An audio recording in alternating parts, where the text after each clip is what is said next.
어떻게 하면 직장 내에서 말을 잘하고 그리고 그것을 이용해서 더 효율적으로 잘 생활할 수 있을까요? 더 인정받을 수 있을까요? 하나하나 다 배우는 건 무리가 있겠죠? 오늘은 여러분에게 여러 가지 상황에서 쓸 수 있는 어떠한 공식과 방향, 그리고 그것에 대한 기술적인 내용을 알려드리겠습니다. 안녕하십니까? 생각하는 즐거움 C채널 LBC에서 보내드리는 고품격 화술 강좌 대화의 클래스. 소개가 기네요. 오늘은 벌써 23번째 시간이에요. 앞에 협상에 대한 특강들이 있었으니까 벌써 26번째 정도 되겠네요. 오늘은 여러분들이 직장 내에서 더 말을 잘하기 위한 어떠한 솔루션을 드릴 거예요. 직장에서의 솔루션은 오늘 강의 말고도 한 10강 정도 후에 한 번 더 할 텐데, 오늘은 여러분들이 어떠한 고민이 생겼을 때 그것의 방향을 스스로 잡을 수 있는 여러 가지 사례도 알려드리겠지만 일종의 고기 잡는 법을 알려드리는 거에 가까울 수 있겠죠. 지난 시간에 알려드렸던 이 꼴, 이게 실은 고기 잡는 법입니다. 어떠한 상황에서도 여러분들이 이거에 맞춰서 고민을 하시면 그 상황에서 어떻게 대처해야 될지, 어떻게 말해야 될지 충분히 생각해내실 수 있어요. 자, 오늘은 몇 가지 사례로 이것을 풀어드려 볼 텐데, 자, 꼴이 뭐였는지 다시 한번 짧게 짚어드릴게요. 자, 첫 번째 주의는 말 그대로 꼴이에요. 여러분들이 어떤 목표를 가져간다. 여기서는 구체적으로 가져가셔야 돼요. 그래서 내가 이 사람하고 어떠한 관계를 갖고 싶은가, 어떠한 관계로 가져가고 싶은가. 그리고 두 번째는 객관적인 시각입니다. 그래서 내가 저 사람을 판단하는 것이 과연 객관적으로 옳은가, 혹은 지금 내 태도가 객관적으로 내가 생각하는 정도의 수준인가, 그리고 내가 계속해서 감정이 객관적으로 유지되고 있는가, 감정이 기복이 심하거나 이런 상황이면 안 되겠죠.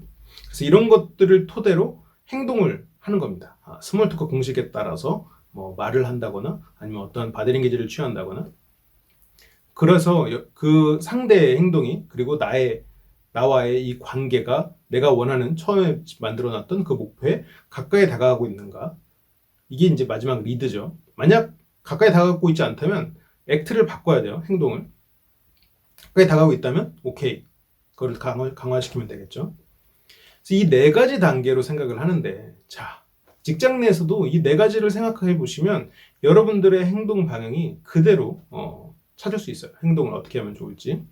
자, 그러면 한번 생각을 해볼 텐데, 직장, 회사를 생각해 보면 이 전체적인 큰 그림을 그리기 위해서 먼저 생각해야 되는 요소들이 좀 있습니다.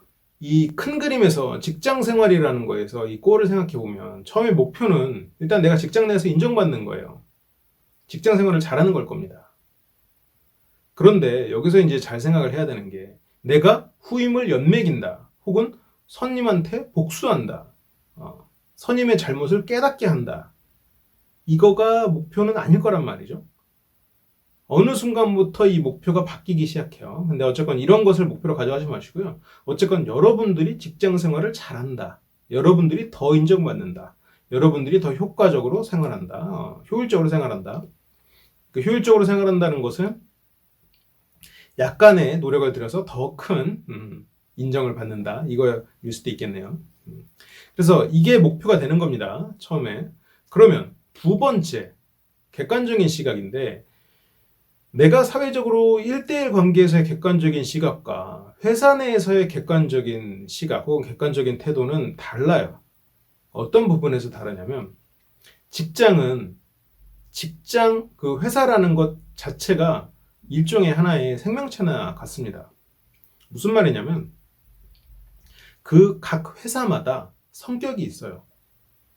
이것을 우리는 조직 문화라고 부릅니다. 이 조직 문화라는 것은, 예를 들어서 내가 그 어떤 회사에 들어갔을 때 그 회사가 하나하나 이렇게 해라 저렇게 해라 다 시키지 않아요.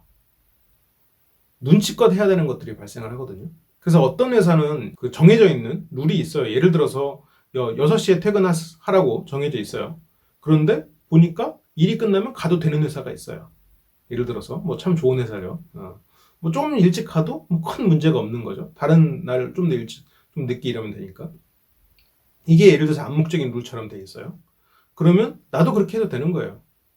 근데 반대로 6시까지 일한다 이렇게 돼 있는데, 거기서 대부분의 사람들이 30분, 6시까지는 정확히 회의를 딱 끝내고 일적인 일을 하고, 그 다음에 뭐 잠깐 정도 자기 정비를 하고 이렇게 좀 서로 안부를 묻고 간다. 예를 들어서 뭐 그렇다면 일단 나도 거기에 따라야 되는 거예요. 물론 뭐 지금 여러 가지 뭐 법적인 것에서 어긋나고 그러면 안 되겠죠. 그걸 지키는 선 안에서. 근데 이 조직 문화라는 게 그래서 참 재밌는 건데, 우리가 이제 쉽게 생각할 때는 어떤 그 시키는 것만 잘하면 되지. 뭐 그렇게 생각을 하는데 실제로 그렇지 않습니다. 여러분들이 그 가전제품을 처음 샀을 때 매뉴얼을 읽는 것과 비슷해요. 매뉴얼을 안 읽고 가전제품을 쓰려고 하면 그 가전제품이 가진 모든 기능을 쓰지도 못할 뿐더러 그 가전제품을 망가뜨릴 가능성도 있어요. 그렇기 때문에 꼼꼼히 읽어야 되거든요. 물론 내가 그런 비슷한 가전제품을 많이 썼다. 그러면 안 읽어도 되겠죠. 잘할 수도 있겠죠. 이게 조직 문화인데, 내가 비슷한 종류의 회사를 많이 다녀봤다. 그러면 굳이 처음에 조직 문화를 파악 안 해도 눈치껏 하면 다 알아요. 근데 내가 이래서 그런 비슷한 회사를 지금 처음 가봤다. 그러면 내 바로 윗직급, 그리고 그 윗윗직급, 이런 사람들이 행동하는 거를 쭉 봐야 돼요. 그래서 저기까지는 저기까지 허용되는구나. 저기까지는 저렇게 허용되는구나. 왜냐하면 어쨌건 우리가 아무리 수평적인 사회여도 수직 구조가 있거든요. 그래서 저 사람도 다 허용되고 저 사람도 다 허용되고 그러면 뭐 수평적이겠죠. 그런데 그렇지 않은 경우가 많아요. 그래서 모든 것을 매뉴얼화 시킬 수 없기 때문에 암묵적으로 그 매뉴얼을 유지하는 거죠. 그게 이제 조직이 유지되는 하나의 또 방법이거든요. 일종의 낭비를 줄여주는 거거든요. 물론 이게 패턴도 있어요. 근데 일단 처음에 내가 거기 적응하는 게 우선이니까 객관적인 태도라는 건 결국 조직 문화에 맞춰서 생각해야 된다는 얘기입니다. 다른 데서는 당연해도 여기서는 당연하지 않은 것들이 있고요. 여기서는 당연히 그 반대도 있을 거예요. 그래서 여기에서 당연한 것과 당연하지 않은 것을 구분해야 돼요. 그 조직 문화에 맞춰서 생각한다. 이게 조직 내에서의 눈치예요. 이게 객관적 태도입니다. 친구한테 아무리 자기 회사 고민 풀어놓고 그 친구가 조언해봤자 아무 소용없어요. 그 사람은 우리 회사 사람이 아니니까. 우리 회사의 조직 문화를 모르니까. 말로 해서 설명되기도 힘든 것이니까. 그래서 그런 것을 일단 파악하는 시간을 좀 가지셔야 돼요. 어쨌든 내가 파악했다라고 가정하면 일반적인 상식선이 아니라 회사 내에서의 상식으로 생각한다. 이게 직장 내에서 여러분들이 행동하는 패턴의 두 번째 O입니다. 객관적인 태도. 그 다음에 액션은 이제 거기에 맞춰서 행동하는 거예요. 목표와 회사 내 조직 문화에 맞춰서 행동하고, 그다음에 리더. 그래서 회사 내에서 여러분들이 어떠한 선택을 하고 행동을 할 때는 이 두 번째 객관적인 태도가 사회에서의 생각과 그냥 일상적인 것과 달라져요. 그래서 이 부분을 고민을 하셔야 됩니다. 자, 그러면 몇 가지 상황에 맞춰서 한번 과연 어떻게 적용할 수 있을지 좀 같이 알아봐요. 사례로 같이 알아볼게요. 자, 첫 번째로 상사를 대하는 것. 자, 상사를 대하는 것. 목표를 먼저 잡아야겠죠? 내가 이 상사의 부조리함을 스스로 깨닫게 만든다. 혹은 나한테 이렇게 함부로 하는 상사를 뭐 해코지한다. 이런 게 목표가 되면 안 되겠죠. 이 상사를 내 편으로 만든다. 이 상사가 나를 인정하게 만든다. 이 상사가 비록 무례하고, 뭐 무례하기까지 좀 그렇지만, 이 사람이 좀 거칠지만, 어떠한 문제가 있지만, 그럼에도 불구하고 나에 대해서 신뢰를 가진다. 뭐 이렇게 목표를 하면 참 좋을 거예요. 그게 나한테 상당히 유리한 조건을 만들 거고.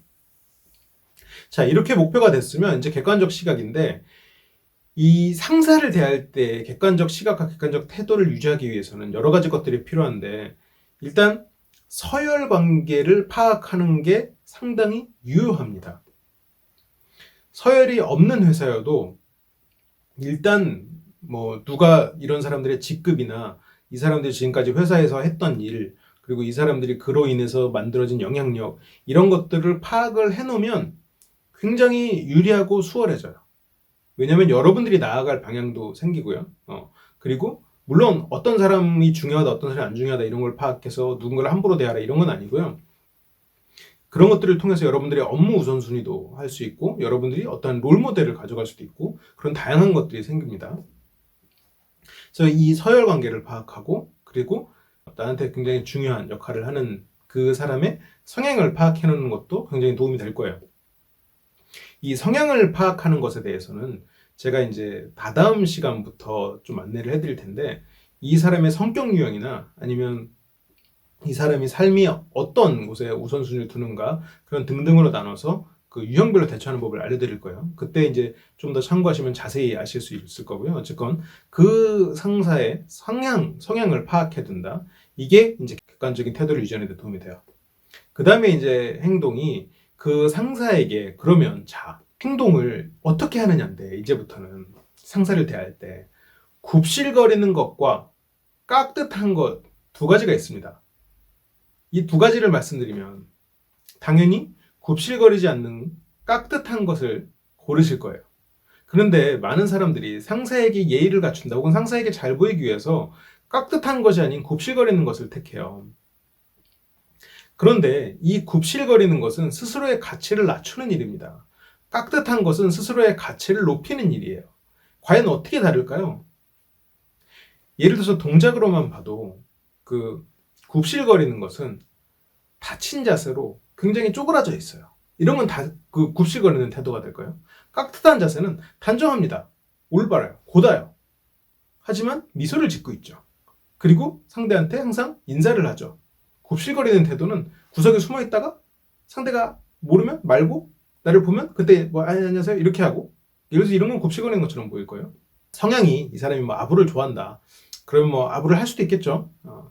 그런데 보통 사람들은 믿지 못할 칭찬에 대해서 좋아하지 않아요. 어느 정도 믿을 만한 칭찬을 해야겠죠. 근데 그 사람이 권력에 취해 있는 사람이면 웬만한 칭찬을 믿기도 합니다. 그런 건 이제 잘 구분하셔야 되고.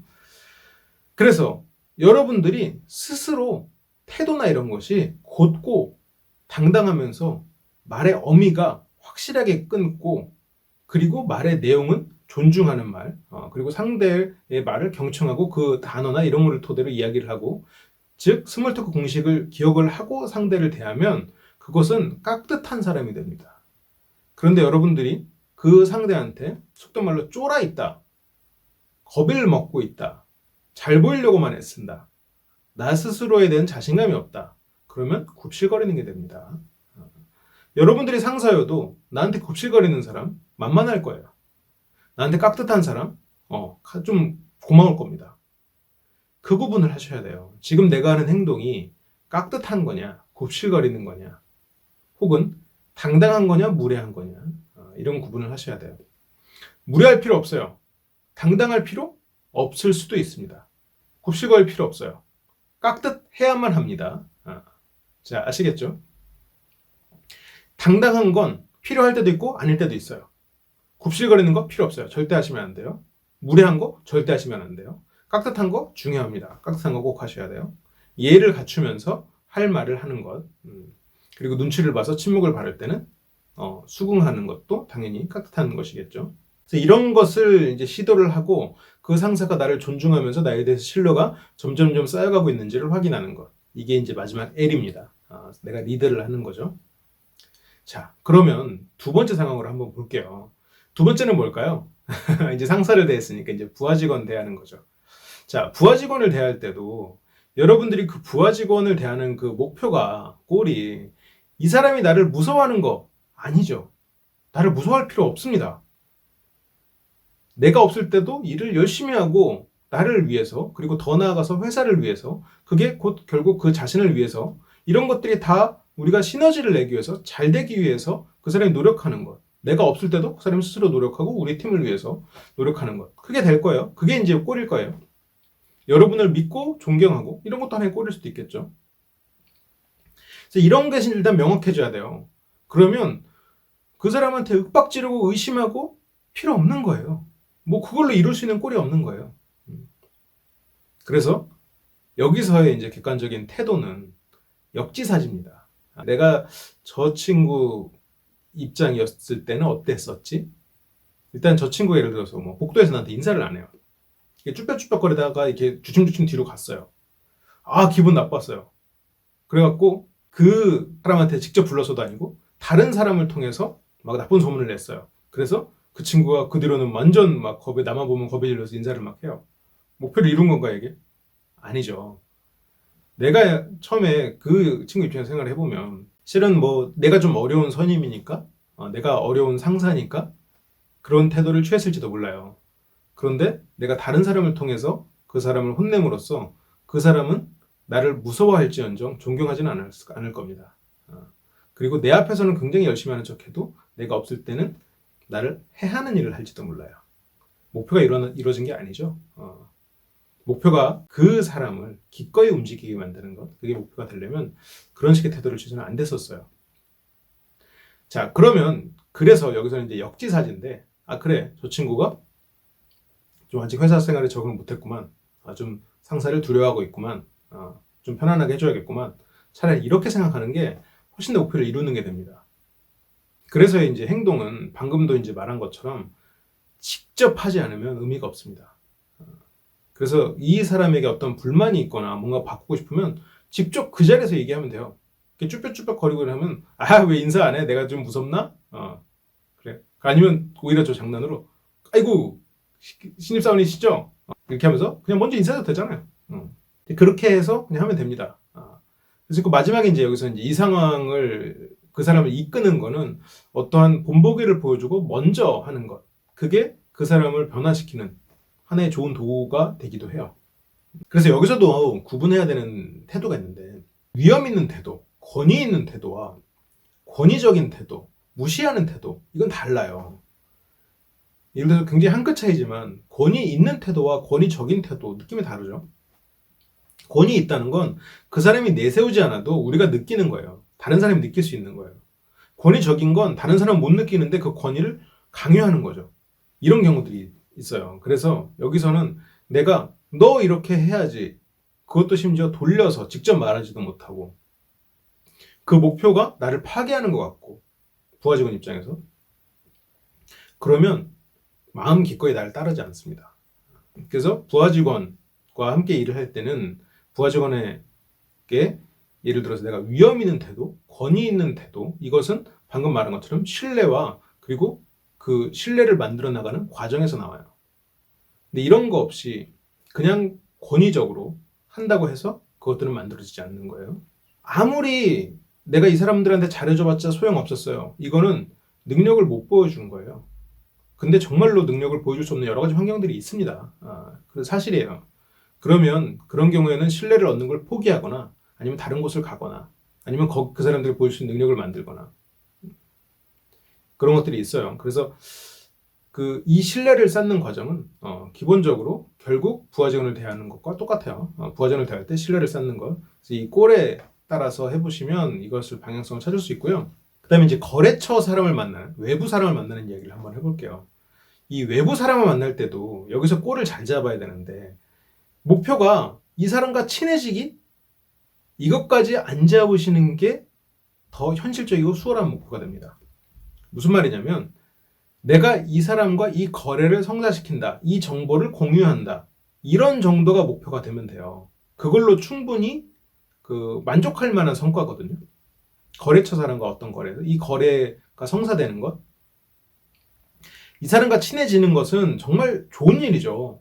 되면 훌륭한 일입니다. 초면에 혹은 몇 번 보면서 이 사람과 정말로 친근감이 생기고 그럴 수 있을 거고 그러면 참 좋은 일인데 그것을 처음부터 목표로 가져갈 필요는 없다는 얘기예요.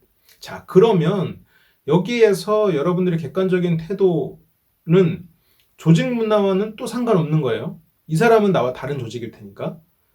그러면 매너가 굉장히 중요한 요소가 됩니다. 자, 매너는 뭐냐면 어떠한 범위에서 벗어나지 않는 행동인 거예요. 그리고 상대를 편안하게 해주는 것. 그러려면 예를 들어서 너무 센스 있는 말을 하는 것은 무리일 수 있습니다. 이 사람이 긴장했을 수도 있고요. 아니면 관련된 이야기를 모를 수도 있어요. 내가 어떠한 센스 있는 유머를 딱 쳤을 때 이 사람이 못 알아듣거나 아니면 다르게 해석해서 듣는다. 혹은 그 사람의 컴플렉스를 건드린다. 그런 등등의 여러 가지 일들이 발생을 했을 때 득보다 실이 많아요. 그래서 여기서는 그냥 짜여진 이야기들을 하고 그 다음에 하고자 하는 이야기로 들어가는 게 좋습니다. 짜여진 이야기는 뭐가 있을까요? 오시는데 너무 멀지 않으셨어요? 여기 이 근처에 차가 좀 많이 밀리던데 괜찮으셨나요? 어떻게 오셨나요? 이런 얘기부터 날씨 얘기 그런 등등 그냥 짜여지고 진부한 얘기 이렇게 뭔가 프로들의 거래에서도 이런 진부한 얘기들로 시작을 하거든요. 괜히 그러는 게 아니에요. 센스 있는 말을 할 줄 몰라서 그렇게 하는 게 아닙니다. 일종의 간을 보는 거다. 라고 생각하시면 될 것 같아요. 적정한 레벨을 찾아가는 거죠. 그래서 이 사람이 그냥 편안하게, 근데 편안하다는 건 잘 생각해 보시면 익숙하다는 것과 어느 정도 맞닿아 있어요. 과거에도 해왔던 것과 비슷한 것. 그래서 그런 것을 생각해 보시면서 이제 행동을 하시면 훨씬 더 수월하죠. 여기서 이제 플러스로 팁을 하나 더 드리면 상대에게 동질감을 주는 것도 효과적이에요. 예를 들어서 겨울이 어느 정도 좀 벗어난 상황이에요. 예를 들어서 뭐 좀 봄 정도인데 이 사람이 굉장히 두꺼운 외투를 입고 왔다 이렇게 싹 벗어서 내려놨으면 이 사람이 추위를 많이 타거나 감기에 걸려 있거나 둘 중에 하나를 생각해 볼 수 있잖아요. 그러면 전 추위를 많이 타는데 오늘 또 봄 됐다고 너무 얇게 입고 났더니 오시러시러하네요. 예를 들어서 이런 말로 시작을 하는 거죠. 그러면 그 사람이 그래요. 저도 좀 추위를 많이 타서 저는 오늘 좀 따뜻하게 입고 왔어요. 이렇게 말을 하겠죠. 아니면 그 사람이 정말로 반대로 얘기할 수도 있어요. 저는 추위를 하나도 안 타는데 오늘 두껍게 입고 나서 덥네요. 이렇게 할 수도 있는데 그럴 확률은 좀 낮고요. 그렇게 말해도 괜찮아요. 그렇게 하면 이야기가 이어질 테니까. 가능하면 틀에 박힌 이야기를 하되 거기에서 상대에게 동질감을 줄 수 있는 몇 가지 요소를 넣는다 정도로 접근을 하시면 거의 성공적인 거래를 만드는 초석에는 무리가 없습니다. 거래는 결국 내용과 실리를 가지고 하는 거잖아요. 그래서 처음에는 이런 정도로 접근하시면 수월해요. 그리고 친해지는 것은 그 후로 차근차근 만들어 가시면 돼요. 너무 성급하게 그것을 목표로 가져가실 필요 없습니다. 자, 오늘은 직장 내에서 여러분들이 생각할 수 있는 몇 가지 팁에 대해서 좀 들려드렸는데 이것과 관련돼서 혹시나 뭐 궁금한 거나 이야기하고 싶으신 게 있으시면 네이버 카페 LBC 아카데미 혹은 유튜브 영상에 댓글로 달아주시면 제가 나중에 정리를 해서 답변을 드리도록 하겠습니다. 답변은 영상으로 가능하면 드릴게요. 그리고 오프라인 강좌 매주 열리고 있어요. 매주 열리고 있는 오프라인 강좌 일요일마다 열리고 있으니까요. 많은 관심 부탁드립니다. 어떠한 주제인지는 네이버 카페에 계속해서 공지를 올려드리고 있고요. 유튜브 채널에도 계속해서 올려드리고 있습니다. 매주 새로운 주제로 진행이 되니까요. 많은 관심 부탁드릴게요. 그러면 저는 다음 시간에 또 더 좋은 주제로 돌아올 수 있도록 노력해 보겠습니다. 그러면 시청해주셔서 감사하고 다음 시간에 봬요.